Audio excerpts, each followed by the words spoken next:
Is Nintendo killing their Nintendo Directs on purpose? Let's talk about it on this episode of Switch Center. My name's Quinn. My name's Burge, and welcome back to Switch Center. Let's get into the topics. So, the Nintendo Direct for June of 2026 just came out, and consensus is it's a little underwhelming. Which I think is interesting, but I'll hear you out. Well, it's not just me. People online, they say, we waited 9 months for this, and I think that's the biggest thing. The last Nintendo Direct was September of 2025. People are saying, I just bought this expensive console. What am I going to be playing on it? Because the first year of the original Switch, not including all of the stuff from the Wii U that they ported over, because no one bought the Wii U, we already had Breath of the Wild and Mario Odyssey to keep people engaged. Those were two insane system sellers. So, we haven't really gotten that for the Switch 2. You can make an argument for Donkey Kong Bonanza and Mario Kart World. Maybe that's Nintendo's argument, but most people don't see those games at that caliber.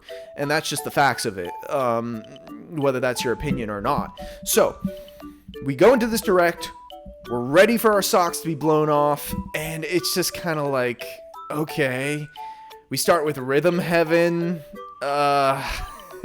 Like, you might, I'm sorry. I know No, you're like a... I think it's interesting because you're right. They do start off with a Switch game. Mm-hmm. They're saying, look, we are clearly still supporting this console. We've had so many games that we've been working on for a while that we're going to be drip feeding this console more than any other console in the past for a really long time. It's not like the Wii U where they drop that thing immediately. It's not even like the DS and 3DS time periods where they were still having a lot of support. Like, Nintendo is still making flagship games for the Switch at this point. Yeah, and there are a lot of games that can be played on Switch that were in the Direct. I believe that's the only one, though, that has no dedicated Switch 2 edition. Which, why would you need one for True. that? Yeah, but like, I don't anyways, feel bad about that. I'll back on topic, though. I'll say that it almost seemed like I felt a little crazy. It felt like they were intentionally trying to annoy us. Like, if I think about it, starting the Direct with Rhythm Heaven, the other stuff that's been going on this E3 season, or I guess it's called Summer Games Fest now, like, they've had some impressive showcases as far as other consoles. So we say, Nintendo, how are you going to wow us? How are you going to live up to the competition? Rhythm Heaven... into immediately 10 anime games that no one's seen before. Yeah. And I think that's honestly the worst part, is that we have a lot of this Direct filled with filler. Yeah, 10 minutes of a thumb wrestling game, like, that actually felt like a slap in the face for people who were expecting something. Dustbloods, people have been waiting on that game for so long. They show 2 seconds more footage than they said before. They didn't give a release date. They said, this summer we're doing a network test, whatever those vague terms mean. And then it cuts back to him and he says, so, how is that? And it's like, pretty bad. Then, finally, the Zelda trailer. We've been anticipating this. We've been theorizing it may happen. And, like, it actually gave me chills, but it showed like 2 seconds of Link. I was like, that's it? Look, I've been waiting months to hear anything about this game. The impressive part is that they said 2026, and we know they're probably going to delay it. So, no, seriously, I think that is crazy that they're hiding this much this late. Yeah, it probably is 2026, but why are they not showing us anything? Well, and so my theory, or at least what I'm wondering, is like, are they trying to deprioritize the Nintendo Directs? You've been saying this in plenty of our videos, where you think that they are going to try and transition over to their own release schedule on their Nintendo News app instead of doing Nintendo Directs. And to be fair, like you were saying, I don't remember if it was on an episode or just to me, you're saying they announced Star Fox before the Direct. It could have been a crazy drop to have with the Direct, but clearly they're trying to make these smaller showcases what's really going to happen, because Legend of Zelda, it's going to get shown off in maybe a month, 2 months, who knows, but it's gonna have its dedicated direct. Yeah. Clearly, they don't care as much about making this direct the highlight that everyone looks forward to every year. If anything, it was more of a partner showcase. There was so many third-party good partner games. It was a showcase. great partner Yeah. showcase.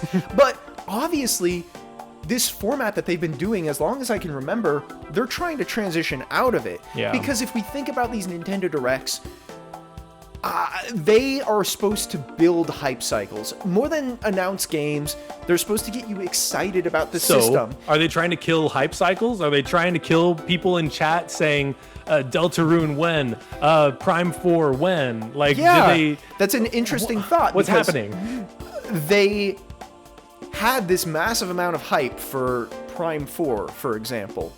And for years, people were so hyped for it, but then they got frustrated because it got delayed. And then the expectations were so high that when it was a solid 8 out of 10, it was an absolute financial failure. And a counter argument, no one expected Pokopia to be a good game. Heck, there was a lot of negative publicity knowing that it was going to be a Switch 2 exclusive, that it was going to be a virtual game cart, but people had zero expectations and they were deeply impressed. And guess what? You have 3 rounds of DLC, like, for this little Pokemon game. Yeah. Crazy. So is that their angle, that if the announcements aren't as exciting, as more just last minute things like Star Fox, more people are going to be willing to buy it? I do think that's sort of their strategy going forward, announcing these games months instead of years before they release, and just trying to get rid of that cycle of hype that gives people unrealistic expectations. Also, you know, I think if people are saying, oh, there's an Ocarina of Time game I'm holding out for, they're not as inclined to just bite the bullet on a Star Fox. True. Maybe True. It's something like that. I think maybe the negative repercussion to this, though, is the Nintendo haters kind of getting a platform to speak on. You know, like they just...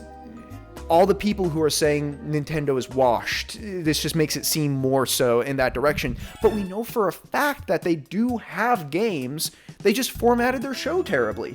Because I'm thinking, if you're trying to make a good show, which this is a show, it's an exciting event that people tune in for. If you're trying to make it engaging, hold on to Star Fox. Don't announce that until open the show with Star Fox. That's like, oh my God, Star Fox, that's crazy. Go into Fortune's Weave immediately after. You have Fire Emblem. People love that game. It's the Three Houses is the highest selling tactical RPG of all time. People go hype for that. Then, like, okay, then do a couple small ones in the middle when people are tuning out. Then you do all the Xenoblade stuff that people are excited for. Then, then you do Rhythm Heaven. Don't touch on it as long as you did. I think Switch Ports does have some hype behind it. Don't spend so long thumb wrestling. I mean, and then show actual stuff for Ocarina of Time. Even if you want to get crazy, Nate the Hate essentially was correct, which we're going to touch on that in another video, how leakers are like almost kind of ruining directs also. But if we're to believe his entire lineup is accurate, we still didn't see anything about Pikmin 4. There's a 2027 Mario game that they could have teased at the end. If they did Ocarina of Time at the beginning, a tease for a 3D Mario at the end, it's like this would have been the best direct of all time. It's just for some reason they're like just not wanting to put on a good show, and I don't understand the business model behind it. I'm sorry, I was no, that's yapping fine. there. And to point to that, like, there is so many things that you just talked about them announcing at the direct. Like, sure, some things aren't as exciting as others, but there's a lot of projects and people came away feeling bad about it. Yeah. I showed the direct in pieces to my wife in my favorite order, and she was like, this is great. Why aren't people more excited about this? Because you showed it in your order. Exactly. I think you're right. They could have presented this in a more appealable way, and it would have kept more of the hype. And it does feel like an intentional effort to stop having directs. Yeah. I mean, if they would have had another partner showcase like a little bit before this, and then did like a 20-minute direct on their first party titles, I think I would have felt more hype about all of it. I don't know. I just think they are bad at making a good show. I don't think they're bad at making a good show. I think it was an intentional decision. I think ever since we've done dedicated partner showcases, it's been saying, look, you're going to like our games. They're going to be fun when they come out.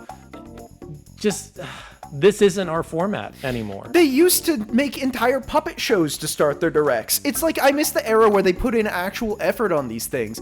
Maybe I'm just a boomer at this point, but I used to like look forward to this stuff a month before and just be like all giddy, like 14 years old. To that point, I wasn't nearly as excited about this one. I knew cool things were going to get announced, and I watched it to stay up with you guys while we were watching it live.